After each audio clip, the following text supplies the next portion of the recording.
à l'épisode 8 de la saison 3. Wow! Joyeux Noël! C'était un épisode de Noël, finalement, ça? Ouais, on va arrêter tout ce qu'on fait, puis on va chanter des chansons de Noël. Moi, la seule note que j'ai, c'est Yvan Ponton est bon. Oui. Ponton est très bon, oui. Je trouvais qu'il était très bon dans cet épisode-là. Au début, il est très fâché. Ouais, moi, il m'a rendu ému, là. J'ai pas loin de pleurer, là. Mais là, on va se présenter. Oui! Je m'appelle Yannick Belzile et je suis un grand fan de Lancer Compte. Je suis un grand fan de Noël, mais pas nécessairement un méga fan de quand ces deux choses-là se croisent. Mathieu Poirier, fan de Lancer Compte également. Jean-François Provençal, fan de Noël, fan de Lancer Compte, mais effectivement aussi pas super fan de quand ces deux choses-là se rencontrent. Ouais, moi je suis Pierre-Luc Racine. Je découvre dans ses comptes et j'aime ça. Et j'aime aussi depuis très longtemps Noël. Tu découvres pas Noël? Non, je me souviens, maintenant, il y a comme 4 ans, en plein milieu de l'été, j'étais vraiment triste parce que c'est pas Noël. Genre, je suis un adulte de comme pas loin de 30 ans à cette époque-là. Ouais. Ben, il y a un podcast pour toi, ça s'appelle Noël chez Isidore. Ah, Tu yeah! devrais l'écouter. Puis là, on est au mois de juin, puis on fête Noël. Ouais. Ben oui. Ouais. Là, je suis content là-dessus. En écoutant un épisode qui a été diffusé en février. Oui. Tu sais. À la fin février en plus. Là. Ouais. Écoute, c'est un épisode qui est vraiment particulier parce qu'une fois de plus, il y a plein de choses qui se passent, puis un moment donné, on arrive à un événement qui déraille le reste de l'épisode. Ça devient soudainement un épisode de Noël. Ouais. Avec c'est mentionné comme un moment donné, hey, il faut aller voir les petits orphelins à Drummondville. Non, mais c'est la mère qui dit ça, c'est Nounou qui dit on va la faire la fête aux orphelins. Oui, j'avais peur à ce moment-là. L'agressivité là dans le. Ouais, on pensait qu'elle allait comme aller les intimider puis leur voler leur argent de lunch ou des affaires comme ça. Là. C'était vraiment épeurant. Mais il y a beaucoup de heavy stuff dans cet épisode-là. Ouais, l'épisode commence avec un stare-down, un duel entre Linda Hébert et Jacques Mercier, que je l'ai appelé le combat du Dogface. Ouais. Parce que les deux quand ils sont choqués, ils font comme ça, là, des Dogface. Là. Ouais, les lèvres sont pincées vers l'avant en motadine. Ouais. Je dirais que c'est Mercier 1, Hébert 0 à la fin de cette... Ouais, mais je prenais pour Hébert pareil. Oui, moi aussi. L'affaire qui est bizarre dans cet épisode-là, c'est qu'on apprend que National Nation, on l'a dit, on est anti-pédo. Mais le National... Oui, on tient à le préciser. Oui, c'est sûr que quelqu'un se joigne à l'histoire. Mais le National, l'équipe nationale, je pense qu'il est sur le bord d'être trop pédo. Et C'est qu'ils sont comme, ils veulent pas que la personne se fasse accuser puis que ça sorte dans les médias, mais là... Il y a vraiment quelque chose de oui dans le speech de Pierre Lambert parce que il dit on est vraiment pas d'accord avec ce que vous avez fait, c'est écœurant, mais on va vous backer jusqu'au bout. Moi, je sais pas si c'est une affaire de, tu sais, les athlètes, le milieu sportif, la mentalité d'équipe qu'il faut préserver à tout prix, puis ces affaires-là, puis mais tu vois le show essaie de se backer moralement, de faire comme, ok, nos héros sont pas des hosties, ils sont tout de même contre ça, mais moi, je te dirais que je trouve ça un petit peu... de maladroit, là. C'est, l'affaire... Mais c'est vraiment fidèle à ce qui se passait vraiment. C'est ça, mais mon seul comment tu peux prendre pour eux autres, par exemple? Ça c'est plus ça parce que un moment donné, il y a un moment où on dirait que justement l'affaire des deux joueurs, les deux ports frais, va pas être publié, va pas être publicisé, et le show met une musique victorieuse, triomphale. Puis ça, c'est comme victoire pour les pédophiles. C'est comme... J'ai noté la pédophilie a gagné. Ouais, tu sais, c'est ça. Bravo au crime sexuel. Une fois de plus, tu l'as eu. Hashtag MeToo. Non, pas à cette époque-là. Hashtag No Way. Hashtag toi aussi, là. Quand même, tout l'épisode montre que, tu sais, les deux pédos se sont vraiment fait ramasser par plein d'affaires. Ah non, mais ils ont eu leur leçon. Ils ont fallu qu'ils fassent plusieurs tours de la patinoire. Oui, c'est ça. Puis ils se font aussi bardasser par les joueurs du Canadien. Ouais, l'ultime signe de justice. C'est ça, l'ultime signe de justice. Puis c'est ça, justement. Étienne Tremblay se fait envoyer à Chicoutimi. Ouais.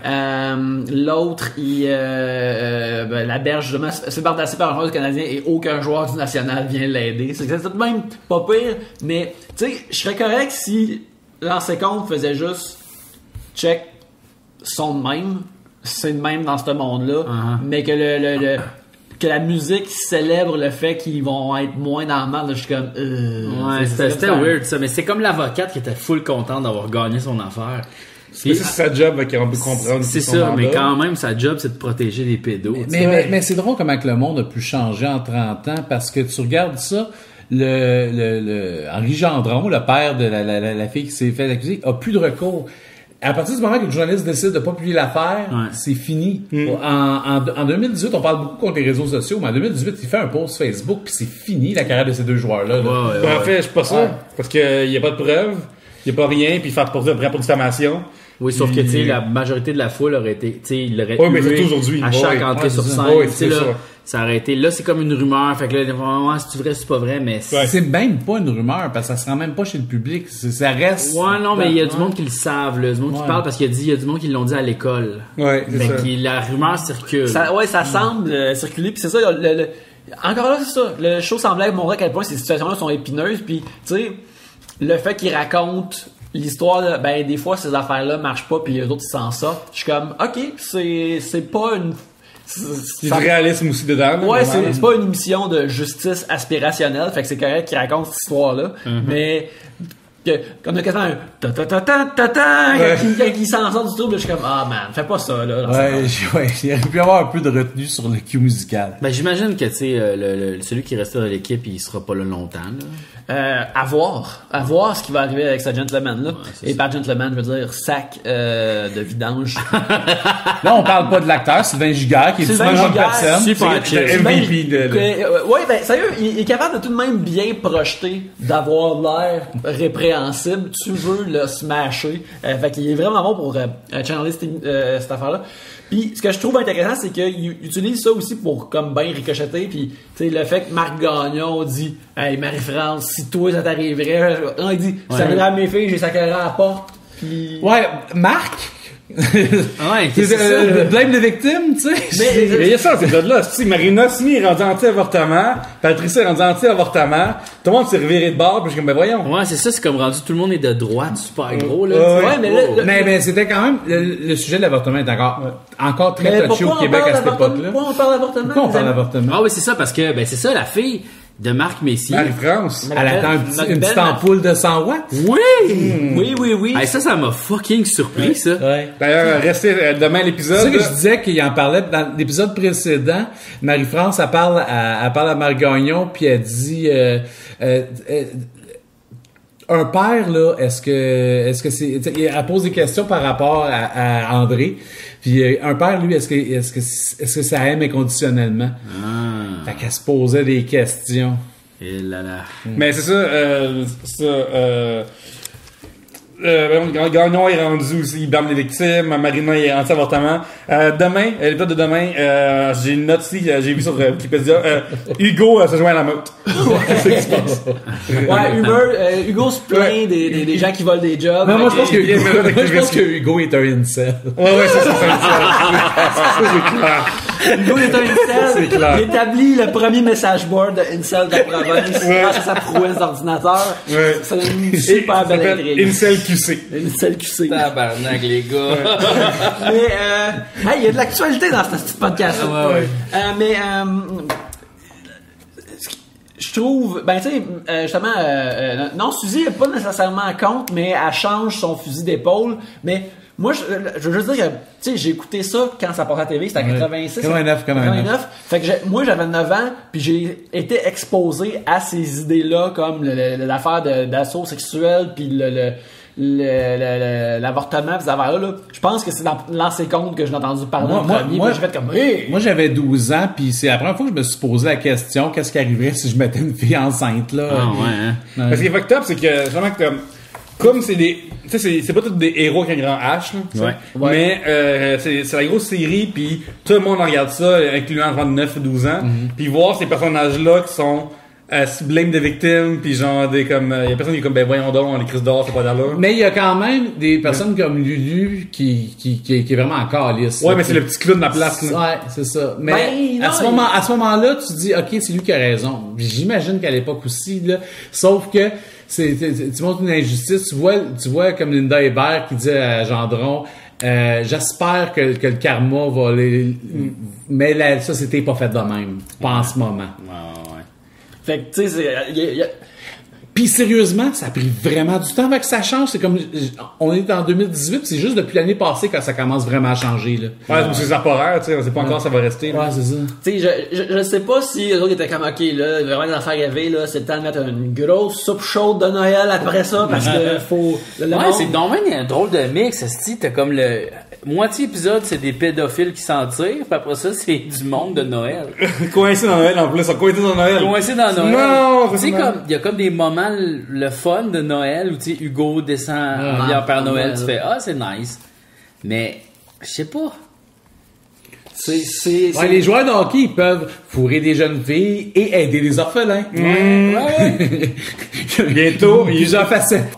J'ai comme pas compris la finale. Pourquoi ça vire Noël? Puis là, tout le monde est comme triste, comme les regards pendant une toune. Ben, je pense que c'est juste chronologiquement, dans l'histoire, ils sont rendus à Noël, fait qu'ils ont dit, on va closer ce Noël. On va utiliser ça comme notre closing. D'ailleurs, le gros cliffhanger, est-ce que Jacques Mercier se met des paroles? C'est pour ça que c'est ça le cliffhanger, comme. C'est ça que Jacques Mercier qui sait plus quoi faire, puis... Parlons, on va revenir au reste, mais parlons justement de cette scène-là de Noël où que Robert Martin, évidemment, s'invite au piano puis commence à chanter, puis là, on entend... Il y a une voisine à ça.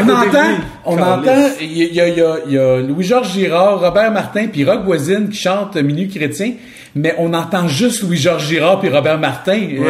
On voit les lèvres de Roch Voisine bouger, mais on n'entend pas sa voix mielleuse. Regarde, Pensez-vous que c'est une affaire de contrat? je suis en train de me le demander si c'est pas comme, regarde, là, ça, c'est une arme, c'est plusieurs flèches dans son carquois, là, à Rock, là, il faut que tu payes plus si tu veux entendre chanter à la TV. Non, mais tu sais, genre, ma voix est propriété de Sony, je sais pas quoi, j'ai pas le droit de chanter. Parce qu'en 89, c'est l'année de la sortie de son premier album. C'est là. si vous me mettez un enregistrement, il faut me payer, nanana. C'est peut-être ça. Ça a du sens, mais encore là, même là, on est comme nous autres, pourquoi Rock Voisine n'est pas en train de chanter? Bon, C'est lui qui devrait être au piano, tu sais. C'est clair. Et Roch Voisine est tellement sous-utilisé dans cette saison-là. Ouais, parce que c'est ça, il est vraiment comme, à cette époque-là, comme le nouveau Golden Boy du Québec. Ils ont tourné ça 1 an ou 2 avant. Ouais, c'est ça. Mais il devait comme, il devait pas être, il a jamais acté dans quelque chose d'autre, fait qu'il devait savoir qu'il était sur son chemin, tout ça, mais il est zéro utilisé ton... Il figure en plus, là. Il figure un petit peu. Ouais, c'est ça. Il est comme Bob White, là. Ouais, Il c'est dit ça. son nom. On l'a vu justement une petite blaguette avec ses parents là quand on voit que c'est un bon fils puis que c'est les parents Marc Messier l'apprécie puis des affaires comme ça. Ça va à quoi cette scène-là?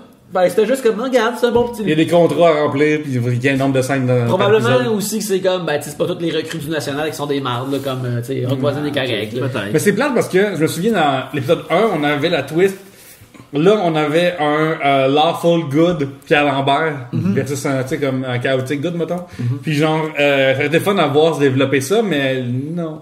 Je sais pas si il y a peut-être plein de scènes justement de Danny Ross qui se ramasse comme sur le plancher qui ont délité parce que comme acteur il est pas vraiment là, je sais pas si c'est pour ça là. Ouais, mais il y avait bien pire, c'était saison 2, là.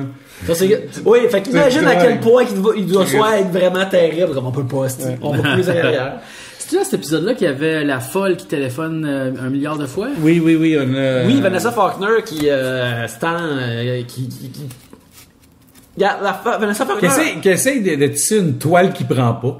ouais, elle veut se pogner, elle veut pogner Pierre, mais là elle l'appelle chez lui puis l'affaire c'est que moi je me demande vraiment c'est quoi le niveau d'intelligence de ce personnage-là parce que on assume qu'elle elle a étudié, fait qu'elle doit être à un certain niveau C'est une stalker. Il y a eu des histoires de stalker qui étaient bien éduqués, mais qui étaient juste obsédés par... Mais je trouve que son stalking est très faible. Tu sais, tu penserais qu'elle est plus intelligente, tu stalkerais plus efficacement que juste appeler au téléphone. Et c'est comme une obsession qui sort un peu de nulle part. Elle trouve Pierre Lambert cute, fait qu'elle a décidé qu'elle allait l'avoir, mais on voit mal les motivations à part ça. Ouais. En fait, moi, je vois mal les conséquences. Dans le sens que, comme mettons, quand elle appelle, notamment dans son couple, entre Patricia et Pierre Lambert, ils construisent de quoi pour les reines après? Tu sais, il y a comme, là, il y a beaucoup de ça, tu sais. Il y a 2 filles qui sont agressées, on était après immédiatement. On dirait qu'il y a comme plus rien qui pousse pour moi. Moi, je pense que Régent Tremblay a écouté Fatal Attraction puis il a dit, je veux mettre ça dans mon émission. C'est dans la minute avant. J'ai comme écrit Fatal Attraction comme 2-3 fois, puis comme ça va être bon. Ça va être bon. C'est le flip side de, tu sais. de femmes de James Bond, là, c'est comme qui aiment mettre dans ses scripts, ça, c'est l'autre côté de ça. Non, mais ça doit exister, ça a dû exister, ça, des femmes qui viraient folles sur des joueurs de hockey. Ben oui. Tu sais, comme, je pense que c'est ça qu'il veut illustrer aussi, mais, je trouve ça bizarre, tu sais, comme qu'elle l'appelle incessamment, tu sais, c'est quoi ça? Tu sais, elle arrive, mais qu'est-ce que tu penses que t'es en train de faire? Elle essaie de rendre sa blonde, sa femme jalouse, genre, comment tu fais? Mais une fois que sa femme va être jalouse, après ça, il va être libre, fait qu'il va revenir dans mes bras, bien sûr. C'est bien épais. C'est un plan infaillible. C'est ça, c'est exactement ça. Je trouve que son stockage, on est supposé penser qu'elle est intelligente ou qu'elle peut... C'est pas des gros plans, là. C'est des plans très faibles. Tu sais, comme, tu sais, me semble, tu te fais appeler genre 100 fois par jour. Tu t'appelles la police, tu fais, hey, c'est qui m'appelle? Pouvez-vous le retracer? Non, Pierre est vraiment chill par rapport à ça. Ouais, Pierre pourrait appeler Linda Hébert, faire, hey, t'as une crise de folle avec, tu sais, genre, Puis on dirait à cause de son passé, à cause de son passé qu'il a jamais vraiment caché à Patricia, il a comme peur de dire ouais, elle me lâche pas cette folle là parce que il veut juste comme pas avoir la discussion. Ouais. Mais tu sais comme il dit je le sais pas t'es qui, mais me semble les indices sont assez évidents, non? Puis elle a comme son nom dans le journal parce qu'on a établi qu'il lisait beaucoup les journaux dans cette place-là. Ouais. Fait qu'à travers ce journal-là, son nom doit être là. Fait que Patricia doit savoir c'est qui Vanessa Faulkner. Ah ouais.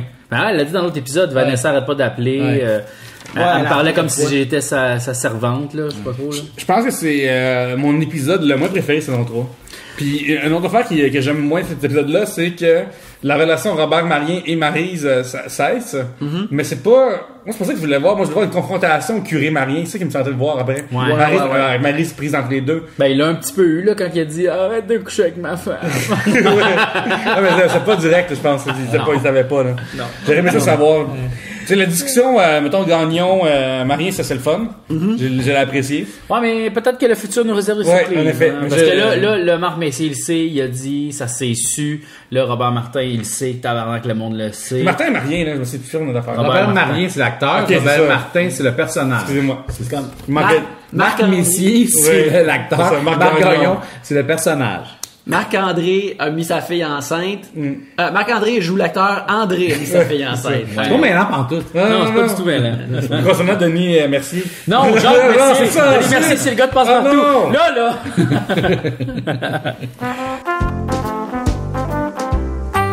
Y a-t-il d'autres choses dans cet épisode-là? Là, on apprend que le National a la misère à payer, il manque de liquidité pour payer ses joueurs. Fait que là, il y a une scène où ils se rencontrent, voir si est-ce qu'ils font la grève ou non, ou s'ils jouent pareil. Ce qui va à l'encontre des moves de Pierre Lambert, de Mac Templeton et de Bob White. 2 épisodes plus tôt où il était comme, on a fait la petite grève. Là, c'est comme, non, le National, c'est nous autres. Pour le public, on va le faire. Fait qu'ils le font. Puis comme ça, on va former un comité. Puis la musique, comme qui devient hype. Hey, écoute, entendre Pierre Lambert dire on va former un comité. Là. Ça va être quoi? C'est un comité comme si qui va ouvrir des cannes de bine? Parce que, tu sais, C'est vraiment, on t'a en plus, là. C'est comme t'es étudiant, là. ouais, mais tu sais, C'est le même principe, là. j'ai de la difficulté à projeter de l'intelligence sur ces personnages-là. Quelqu'un qui disent, on va faire un comité pour régler les affaires. Toi, Bob, tu t'en charges? Comme, ces gars-là, je suis moi dans ma tête, sont vraiment imbéciles. Moi, Pierre Lambert fait comme, OK, on fait un comité, là. Comité! Ouais. Genre, Toi, Robert Martin, tu vas t'occuper du café de grosse tasse. Moi, je vais taper je vais taper sur la dactylo pour sortir des lettres. Toi, tu vas aller chercher les bagels sucrés. Les bagels sucrés. Les beignes. La place là, du Dunkin' Donuts. oui. Fait que quand t'as ce pourrait être hypé comme oh il s'organise. Puis, mais on a vu un peu mieux le néon du bar de Champagne. Puis je pense que c'est la veuve. On l'a Oui, jamais c'est la vraiment veuve. bien vu, mais je suis pas mal sûr que c'est la veuve. Ouais ben c'est ça Champagne, la veuve Clicquot. Parce que tout oui, ça. il y a quelqu'un qui m'a dit que son surnom à lui c'était la veuve. Je sais pas c'est qui m'a dit ça, mais que le surnom à Champagne dans saison 1 c'est la veuve. Il y a quelqu'un Ah, qui dit ouais, mais- toi la veuve. Et je pense que c'est peut-être quelqu'un qui a perdu sa femme.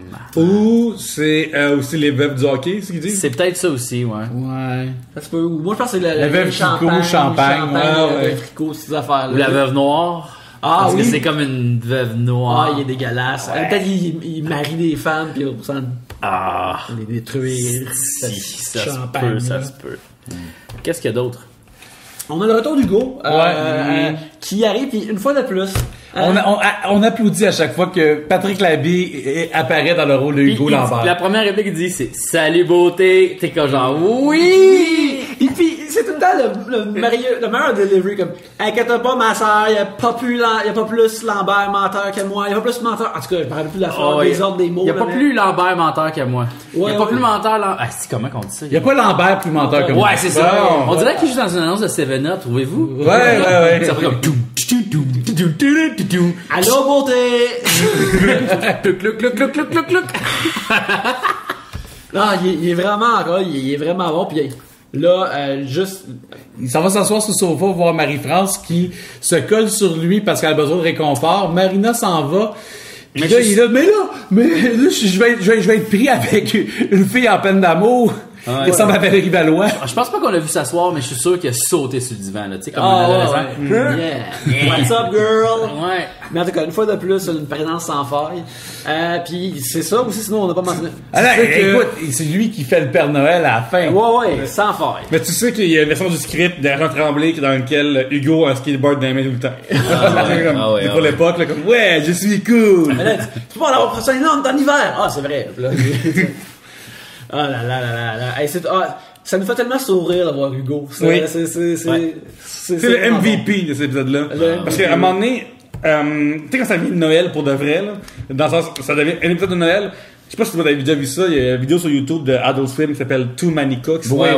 Ben, on dirait que ça devenait ça. Genre, ça devenait vraiment comme, voyons, on voit les personnages qui sourient, regarde il y avait quelque chose de bizarre que il changeait il y avait comme un montage alterné entre les deux endroits où il fête Noël, avec des tunes de Noël différentes en background, mais c'est pas continu, fait que ça coupe. Y aurait-tu pu tourner silencieusement puis rajouter la musique en background puis que ça... C'est un cauchemar. C'était bizarre, ça, là. Ouais, c'était vraiment étrange. Tu perds tout le temps comme, oui, je suis où, là? Ouais. Too many cooks. Non, mais aussi que Michel Forget, il était où, lui? Il était parti. La Floride. Là, il fait ça Non, des scouts. Il était dépisteur maintenant, fait que je vais partir 8 semaines. Ok, puis là, il est comme revenu, puis là, il était pogné dans la neige. Hey, quelle entrée vaudevillesque de Gilles Guilbeault. Il fait comme un genre de... Comme si, genre, il y avait encore de la neige sur lui, là, je sais pas trop. Il fait genre de... Ouais, il fait froid dehors, mais t'es juste en veston. C'est clair qu'il fait froid dehors. La tablette fait bien à Gilles Guilbeault. C'est l'air de bonne humeur. C'est Marcia qui dit des cornichons marinés, puis il dit, est-ce que quelqu'un a parlé de moi? Non, elle dit mon cornichon de Marie, puis là il rentre. Il dit, on parle de moi? Ah, ok, je pensais qu'elle dit cornichon mariné. Puis genre, Marcia, c'est un gros cocon, ça. Ouais, c'est vrai qu'elle dit cornichon à un gros cocon. C'est ça, tu sais, il me semble que le réel de ça, tu fais, ah non, là, les gens vont, qu'est-ce que les gens vont comprendre de... En tout cas. Ou peut-être ça symbolise que, tu sais, c'est ça, il est un gros cornichon. Ou il y a un gros cornichon, là. Peut-être on sait dans pas. l'After Dark, là. Non, c'est ça, non. Wow. Sinon, je voudrais noter qu'on a une petite présence, justement, de Marc-André Coallier dans le rôle de André, que je qualifierais de hostie de bum. Il appelle Marie-France, il dit que c'est une fille au bout. Au bout, là, peut-être on pourrait tout le ramener un peu plus dans nos vies, là, de dire au bout. Ouais, au bout. Hugo, il est au bout. C'était au bout. Ouais, c'était un épisode au bout. Puis aussi, tu sais, Marie-France est une jeune fille, mais elle a pas l'air d'un ado, mais ça fait comme passer. Mais Marc-André Coallier a double pas l'air d'un ado. Il a vraiment l'air d'un adulte, puis même dans c'est commun dans des émissions d'ados qui ont pas l'air des adultes. Justement, il y a une réplique qui dit qu'il est vraiment au bout. Il dit écoute, on n'a pas 40 ans, tu sais. Je suis comme mon Dieu. Ouais, je me suis senti comme un squelette. Ouais, non mais tu sais, il pourrait aussi dire on n'a pas 30 ans, mais on est fucking proche. Non, c'est clair. Il devait approcher le 27. Écoute, j'ai une hypothèque, moi, là. Je joue dans 2 shows, là. Puis un Télé-Québec, un Radio-Can. Je me rappelle dans le temps d'avoir écouté l'épisode, j'écoutais avec le club de 100 watts, puis l'épisode où justement Valérie Valois était était venu comme invité, puis là, il parlait, puis comme, ah, c'est drôle qu'on a fait ça, on est des amis, blablabla. Puis, en tout cas, c'est derrière, j'ai l'impression qu'il y a beaucoup de clubs de Star sur YouTube. Je pense que si c'était le cas, je tomberais dans un trou. Ah oui, mais Tu te rappelles-tu que je t'ai mis enceinte puis je t'ai crissé là? je me demande s'il sortait Canderval déjà à l'époque. Pas encore, non, ils sont rencontrés dans l'or et le papier. Ah bon, ok, merci du détail. 2 éléments de fun. Est-ce que tu sais maintenant s'il y avait Mais je pense que Marina Orsini aussi jouait là-dedans. l'or et le papier? Google, vite! Ouais. Écoute, Quand tu as parlé, je vais checker. Ok, parfait. écoute, toi, Pierre-Luc, Pulp ou Lingo? En fait, par ça, là, pour dire aux gens de nous suivre sur les réseaux sociaux. Non, attends une minute avant là, il y a une scène où ben là je fais le jus d'orange watch parce que il y a Marc Messier qui dit à sa fille ben là c'est quoi, tu bois pas ton jus d'orange? Chris, il y a du jus d'orange dans toutes les crises de scène. Ouais, là, c'est clair que il faut plugger le jus d'orange, là, Ouais. c'est clair, là. Faut plugger le FBI, peu importe. Ouais, parce que le FBI il est là. Ouais, il y a la vitamine C à l'œil. Oh oui. Et on va se nourrir de cette belle vitamine C-là. Ça va être bon pour notre peau, pour notre teint. Est-ce qu'on a des nouvelles du Wikipédia de l'or et le papier? Oui, ben toi, il y avait Marina Orsini et Marc-André Coallier dans l'or et le papier. C'est quoi ça, l'or et le papier? C'est une télésérie lourde qui a suivi dans ses comptes. Il y avait même Yvan Ponton aussi, Raymond Bouchard. Crème, tout le monde est là. Ouais, c'était écrit par Guy Fournier. Ah. Ça devait être bon. Ça parlait de, ça parlait évidemment de l'industrie du papier. Ah oui. Et Ça, il me semble que ça manque de série télé sur le papier. Ouais. Quelque chose qui se passe à Trois-Rivières, là, tu sais. Ouais. Ah Faut ouais. qu'ils ramènent ça, pis ils sont comme, la presse n'existe plus! Puis là, il veut créer tous ses papiers à terre de son bureau, puis là, c'est juste des iPads. Comme, Ouais. Mais non, Anne Dorval ne jouait pas là-dedans, donc je sais pas comment ils se sont rencontrés. Écoute, si vous savez comment ils se sont rencontrés, écrivez-nous dans les commentaires, on veut savoir. On aime ça des potins d'il y a comme 30 ans. Je demanderai à mon ex qui avait un scrapbook de Marc-André Coallier. quand il Bon, était- parfait, c'est sûr qu'elle est au courant. Excellent, ça, c'est excellent. Ben écoute, je pense que c'est ce qui conclut cet épisode-là. hein. Ouais, un Ouais. petit épisode plus short and sweet. Ça, il n'y avait pas tant de choses qui se passaient. Ça... Ben c'est comme on dirait que c'est comme là on pace, là on n'a rien à dire, fait qu'on étire la sauce puis on attend au prochain épisode. Ok la gang? OK! Tu sais, c'est un peu ça là. Tu parles de l'épisode, je pense que tu parles de nous autres. Non. On commence à avoir de la misère aussi. Non, nous autres, on ne tire pas la sauce. Non, absolument pas. nous autres, c'est bien tight. Comme je pense qu'au Christmas Special, on avait fait à la fin ho ho ho. Je suggère de refaire ceci. C'est important. Ho, ho, ho! C'était spontané.